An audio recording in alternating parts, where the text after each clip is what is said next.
animateurs sur Global ont accès à une barre blanche sur la droite qui contient tous les outils d'animation. Si elle n'apparaît pas, elle est peut-être masquée. Vous pouvez afficher, masquer cette barre en cliquant sur le chevron en bas à droite. Nous allons donc voir le déroulé, attribuer des droits aux participants ou les restreindre, lancer une annonce, un sondage, un minuteur, créer des équipes et les répartir, et enfin, lancer un enregistrement. Le déroulé fait déjà l'objet de plusieurs vidéos sur cette chaîne et c'est normal, c'est notre outil phare. Retenez qu'il sert à scénariser et à paramétrer complètement une séance. Je vous montre un exemple. Je veux animer une séance sur la psychologie sociale. Quand j'arrive dans mon espace, j'ouvre le volet déroulé. Je cherche ma formation, stratégie d'influence.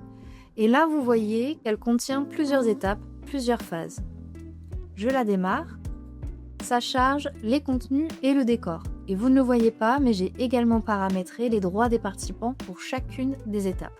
J'accueille tout le monde et je veux commencer ma séance pour briser la glace en organisant un débat mouvant. Exactement comme je le ferais si j'étais en présentiel.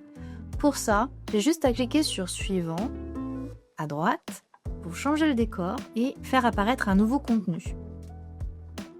Je vais demander aux participants de se déplacer sur les tapis en fonction de leur avis concernant l'affirmation projetée sur la table. À droite, pas d'accord. À gauche, d'accord.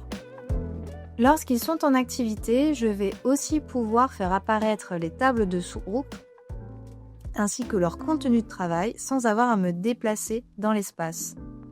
Idem pour les outils d'animation. Peu importe l'endroit dans lequel je me trouve, je vais pouvoir lancer un minuteur, des annonces, et on peut faire la même chose avec les sondages.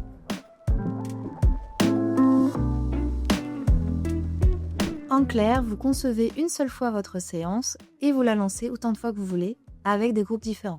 Et à chaque fois que vous arrêtez un déroulé, vous accédez à une synthèse, toujours depuis l'outil déroulé, historique synthèse, qui vous permet de télécharger toutes les ressources projetées, travaillées durant la séance.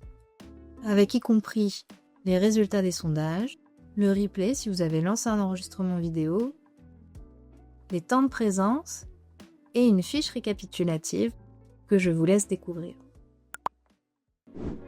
Si vous n'utilisez pas le déroulé, vous devrez peut-être changer les droits des participants pendant votre animation. Il s'applique à l'ensemble de l'espace. Ouvrez le volet mode des droits en cliquant sur l'engrenage.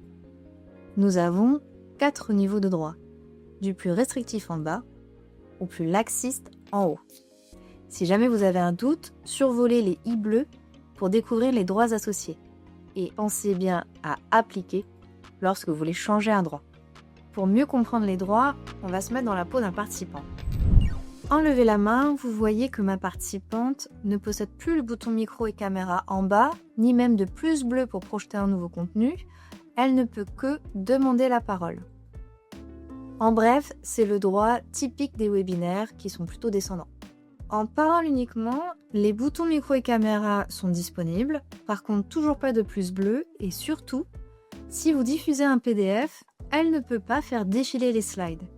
Pour moi, c'est un droit que vous devez utiliser dès que vous êtes en apport de connaissances, en phase de présentation. Vous voulez garder de l'échange, mais éviter toute bêtise. En revanche, lorsque les participants sont en activité, ils auront besoin de l'interaction avec les contenus. Donc pouvoir accéder au plus bleu pour projeter leur écran, écrire dans une note collaborative ou enfin faire défiler des slides.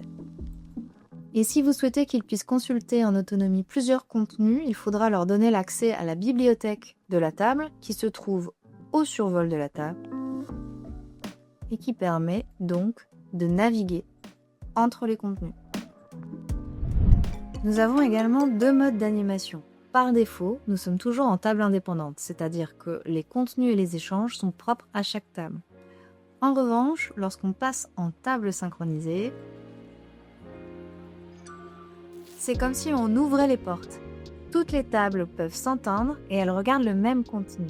J'y vois 3 usages. Si vous animez une cohorte de plus de 40 personnes, vous devrez passer en table synchronisée parce qu'elles ne pourront pas tenir autour de la même table.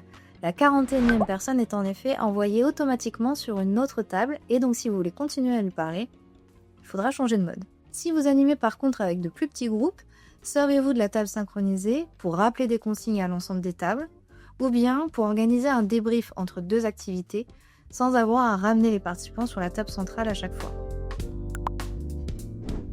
En dessous de l'onglet mode et droit se trouve une petite icône mégaphone, il s'agit de l'annonce. Vous pouvez ainsi envoyer des messages à tous les participants lorsqu'ils sont sur d'autres tables. Par exemple, retournons en table centrale, ou bien il vous reste 2 minutes, ou encore changer de table dans le sens des aiguilles du monde.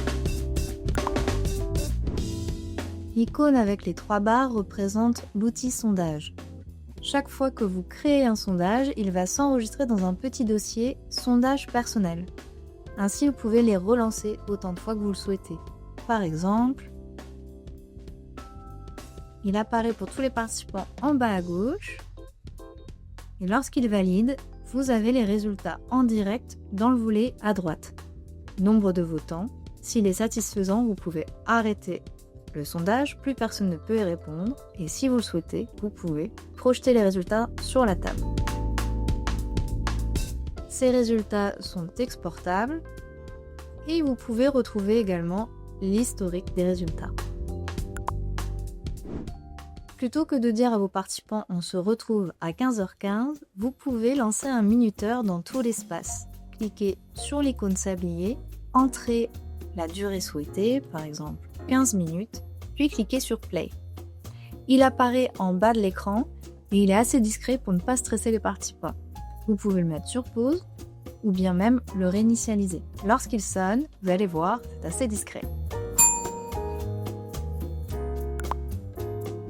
Pour répartir les participants, vous avez 2 méthodes. Vous leur demandez simplement de choisir une table, ou bien vous utilisez notre outil Équipe. On va faire revenir notre participant. Notre outil d'équipe permet de créer des groupes de manière aléatoire. Vous allez choisir le nombre, jusqu'à 9 puisque nous avons 9 tables, puis ensuite décider sur quelle table les groupes iront. Vous pouvez sélectionner en vue liste ou bien en vue spatiale, équipe 1, équipe 2. Et par défaut, nous avons exclu les animateurs. Je décoche pour la démo. Ensuite, cliquez sur créer les équipes. Vous pouvez maintenant les modifier si nécessaire, modifier le badge, le nom de l'équipe et même la composition.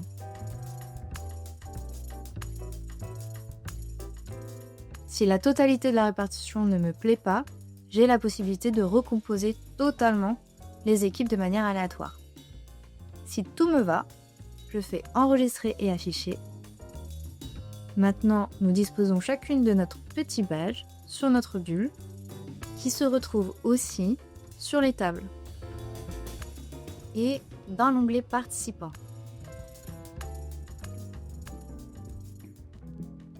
Vous avez donné vos consignes, il ne vous reste plus qu'à envoyer les équipes sur leur table.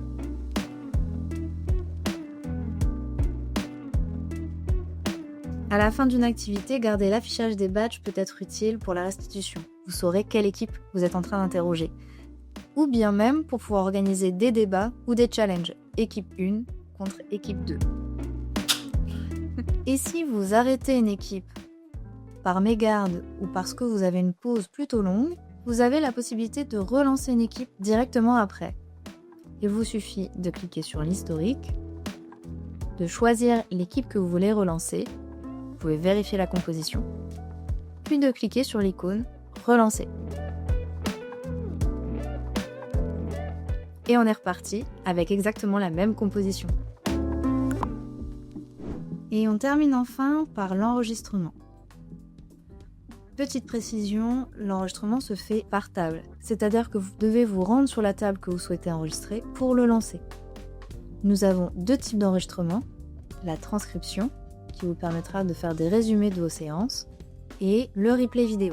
Précision supplémentaire, ce replay se fait en mode d'affichage agrandir le contenu. Vous ne verrez pas les tables sur les replays. On se concentre sur le document que vous projetez. Vous avez deux options, celle d'afficher ou non la webcam des intervenants, si par exemple vos participants ne souhaitent pas apparaître sur le replay, et d'y inclure ou non le live chat. Et si on pense à lancer un enregistrement, on oublie parfois de l'arrêter, c'est pourquoi vous pouvez ajouter une heure d'arrêt automatique. Je vous conseille, si vous arrêtez à 17h30, de le laisser tourner jusqu'à 17h45. Je démarre. Vous avez désormais la mention en bas de l'écran qu'un enregistrement vidéo est en cours. À la fin de votre séance, vous pouvez soit attendre l'arrêt automatique, soit arrêter l'enregistrement manuellement. Pour retrouver vos enregistrements, comme dans tous nos outils, nous avons un historique en bas. Vous pouvez directement télécharger la vidéo ou la transcription, ou bien partager un lien de visionnage. Il vous faudra activer le lien de partage, puis copier le lien et l'envoyer par exemple dans un mail. Cette fois-ci, vous savez tout sur les outils d'animation. Bonne séance!